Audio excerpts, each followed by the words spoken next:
absolute favorite holiday cookies.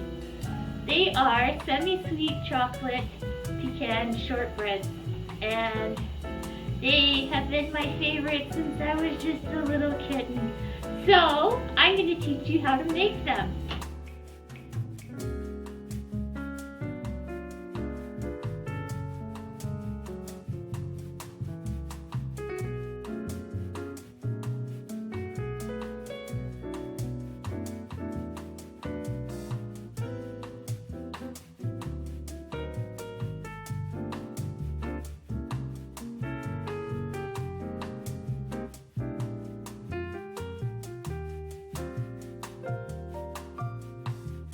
I have all of my ingredients all ready to go, so we can just get started, and I can stay relatively clean through this.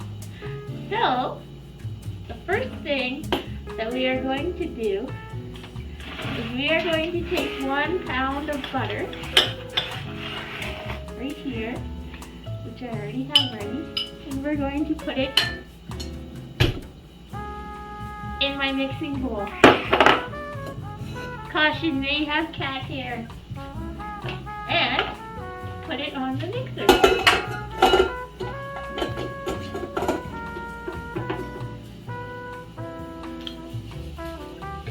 With the paddle attachment, if you guys don't have a KitchenAid, not a big deal.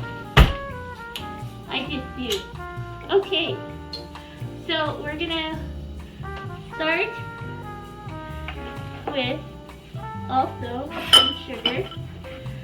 I have 1 cup of berry sugar. The difference between berry sugar and regular white sugar is that this is more finely ground. And it does make a difference with these cookies.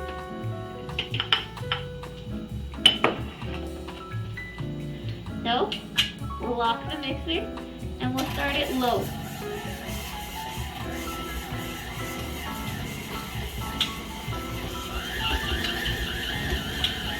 Let it mix for a little bit. Get it so it's fully incorporated.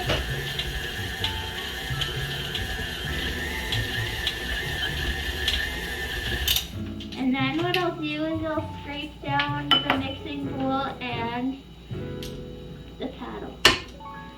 As you can see, there's a big chunk of butter on it. You don't want that.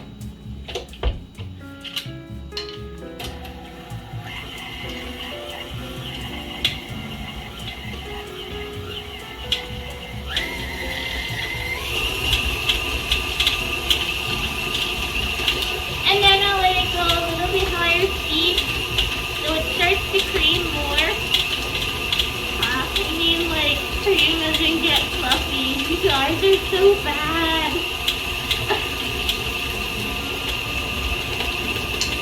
So, as we're creaming the butter and sugar, stop that. You'll notice as it's mixing, it will get lighter in color, and it will stick to the sides of the bowl a bit more. You want it to get really fluffy and really light. It'll take a little bit.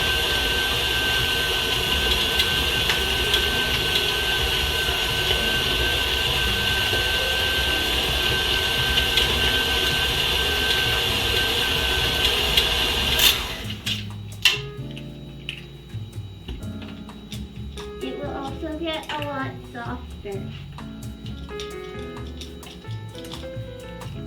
So you're going to want to scrape the sugar and the butter down a few times,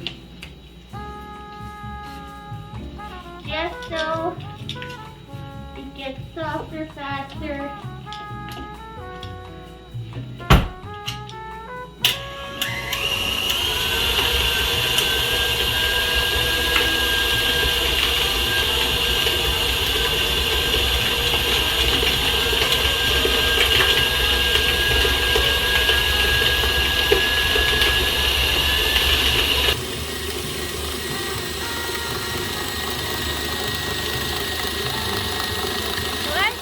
See, the sugar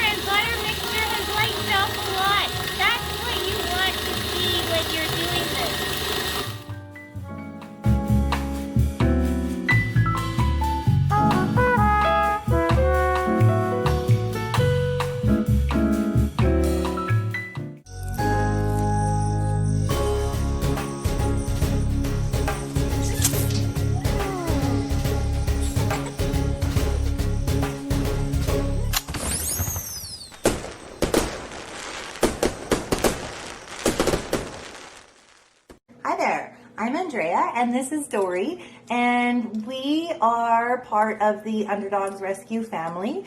Dory came to me 3.5 years ago, and we fostered her. She was brought out of Ontario and saved from breed-specific legislation. Underdogs actually saved her life twice, as she had an obstruction in her tummy and required surgery, which they supported us through and arranged just the best veterinary care. We also got support in the form of a trainer helping us understand her needs and to make sure that we could give her the best life possible. I can't say enough good things about the organization and the other families and the dogs. They're so careful in screening who they bring in and who they pair. My life wouldn't be the same without this girl. And she's just a total joy to have.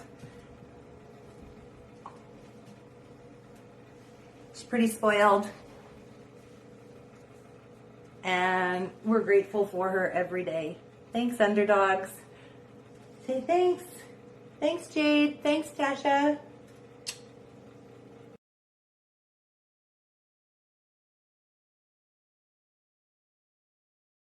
All donations go to help dogs like Walter. Right, buddy? Say please.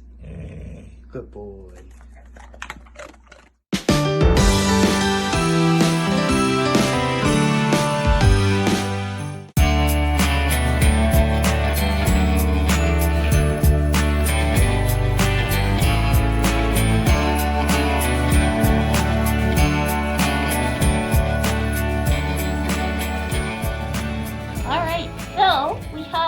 Butter and our sugar, which has been thoroughly creamed and is light and fluffy and aerated, which is perfect the way that we need this for this recipe. And we are ready to incorporate the other ingredients. So what we have here is 3.5 cups of flour that I have pre-measured. We have 1/2 cup of cornstarch. We also have 6 ounces of semi-sweet baker's chocolate, which has been coarsely chopped, and we have 1 cup of toasted pecans. So for those of you who don't know, to toast pecans, all you have to do is line them on a baking tray with parchment paper, set your oven to 350 degrees, make sure that they're all evenly spaced out, and throw them in there. Set your timer for about 7 minutes or so.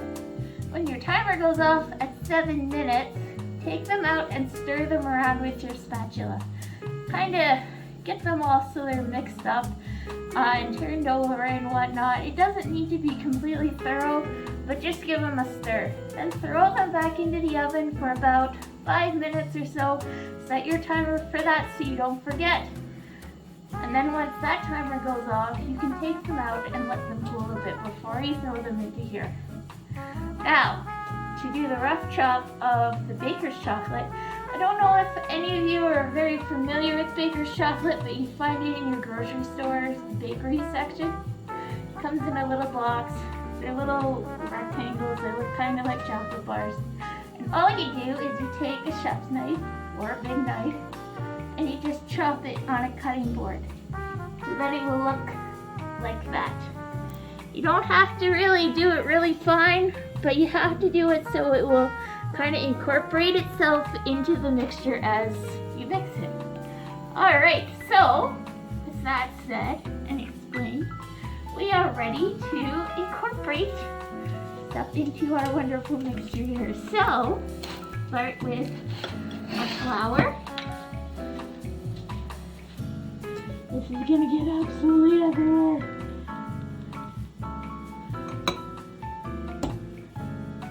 Oh, I got it in! Alright. And we'll also put in at the same time our cornstarch. Alright. 2 for 2. So at this point, you just want to start the mixer slow. That's what's gonna happen if you go too fast. It'll go everywhere. It'll be a big cloud. And you don't want to have to clean it up. So, we'll let that mix and incorporate itself fully before we add our pecans and our chocolate.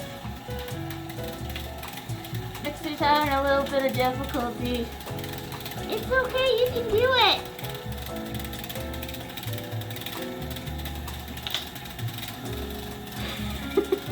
It sounds like it's having trouble. So, you want to give it a scrape before you add the chocolate and the pecans. Just to make sure that you don't have any pockets of just flour or just butter. So we'll scrape it down as best as we can with our large paws, which is kind of questionable. There's going to be an excess of cat hair in this recipe. That is now one of the ingredients. All right.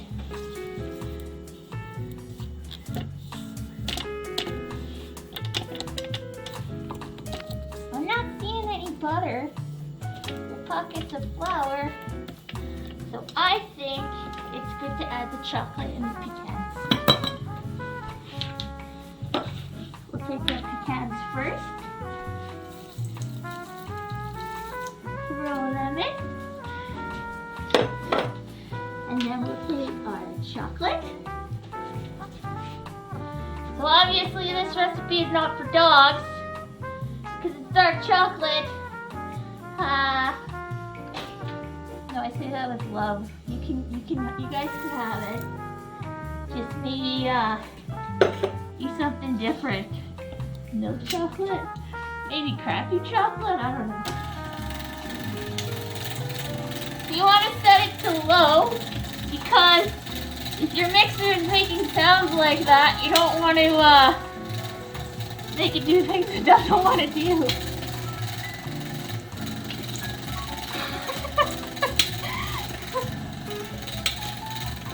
Oh, it's coming. Get down there. All right, this looks like cookie dough. It's trying to escape. Okay. This is our bittersweet chocolate shortbread cookie dough. And it is delicious. And because there are no eggs, you can actually eat the cookie dough safely. And it is so good. All right. Scrape all that stuff off. Take off the paddle as you get hair everywhere.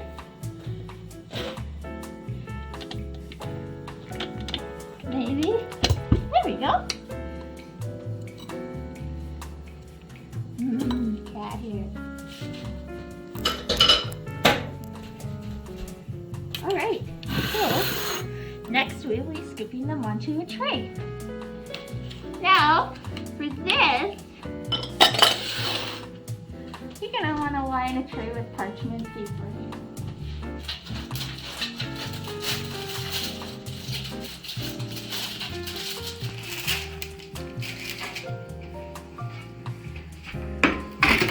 I have two lines, but I figured this would be mildly entertaining to try and line one on film.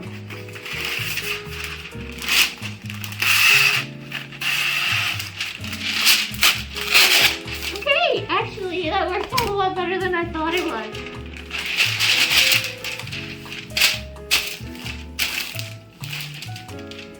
There, okay, so now we can scoop our cookies. Uh-oh. Let's wash the tray. Okay, I'm gonna use spoons. You can use your paws if you want, but I'm trying to limit the amount of cat hair, so I'm gonna use spoons. So, these are just gonna be rough, like so. You don't want them to be much larger than that. Or, you know, if you want giant cookies I guess that's up to you. But I typically like to make them about this size.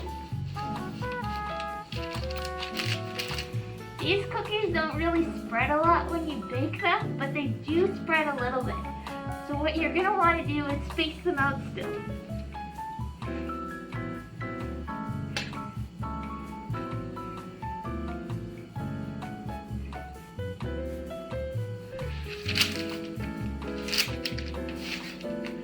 I like to do 3 to a row, just like that.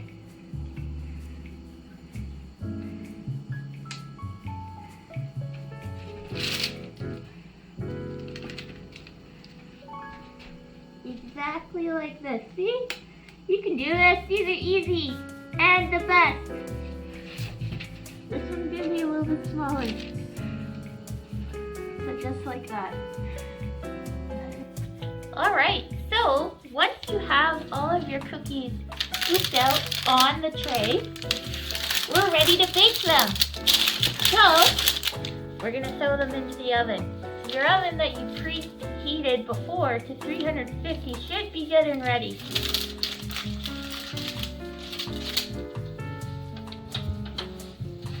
Right onto our pizza stone.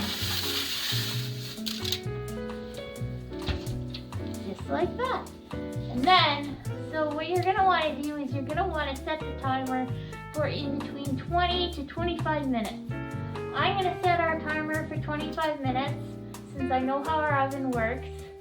And they should be a nice light golden brown just on the bottom. If the cookies are fully brown, then you've overbaked these ones. I know with some cookie recipes that's what you want to see, but not with these ones. They should just be very, very lightly brown. And I'll show you what that is when we're done baking.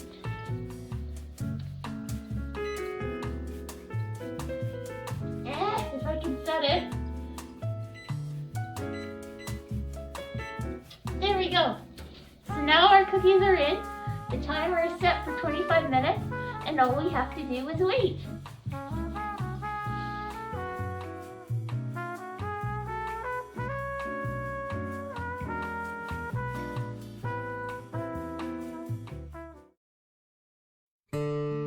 Hi, I'm Candy McGuffin. And I'm Marlo. And we're the Hockey Bros. I make saves on the ice, but you could help save the dogs at Underdog Rescue. Underdogs Rescue is a not-for-profit organization dedicated to rescuing power breeds such as pit bulls and Rottweilers from shelters across Canada. Let's do our part and donate what we can to help these dogs find a new forever home. Just go to underdogsrescue.com and click that donate button.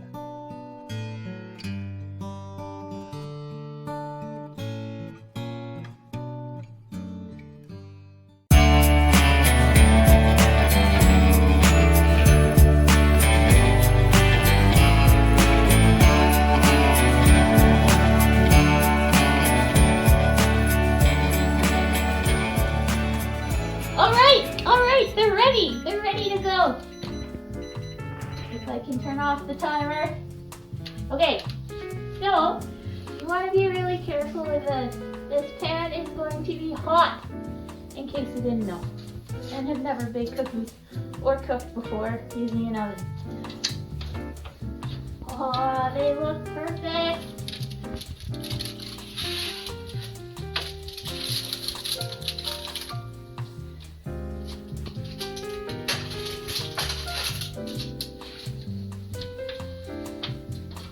Okay, so I'll show you what I mean by lightly brown.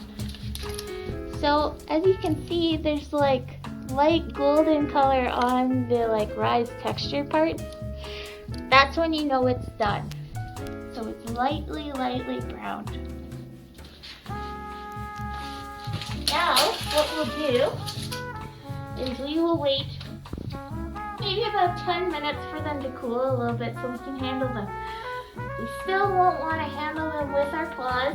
We're going to use a spatula, and what we're going to do is we're going to put them onto cooling trays so then they maintain their crispy wonderful texture. Because if you leave them on the pan to cool fully, they'll get a little bit soggy. So we'll just wait for that.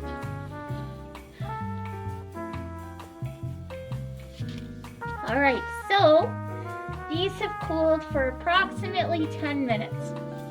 So the tray is still really warm. You want to be careful. I just have excessive amounts of calluses on my paws, so I can lift them.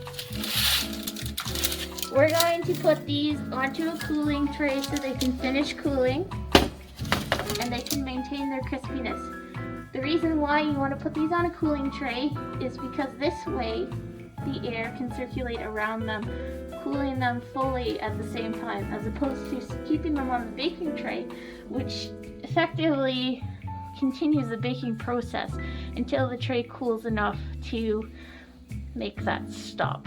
So they bake slowly for a while after you take them out of the oven. We want to stop that. So take our handy dandy spatula, because these cookies are still going to be quite hot. And we're going to keep them onto our cooling rack. Just like so. Give them space. These need space to breathe. But they look delicious and I can't wait to try one.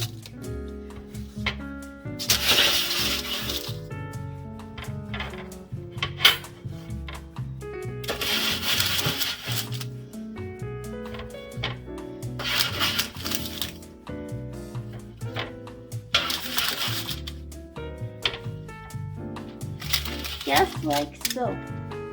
Now I can put all the rest of the cookies in that I scooped up, and what we'll do now is we will wait for these to cool fully, and then we're gonna eat some.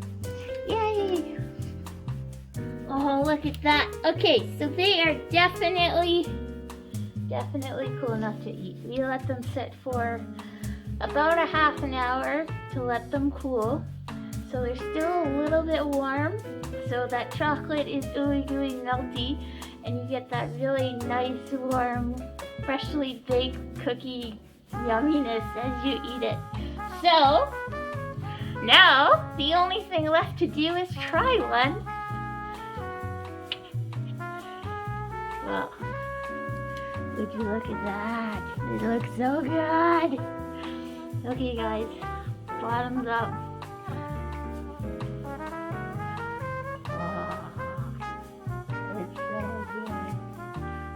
I could eat all of them.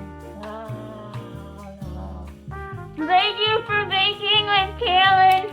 Baking Christmas cookies with Cailan. I hope you learned something. Oh, because we made my favorite cookies ever. Enjoy your baking.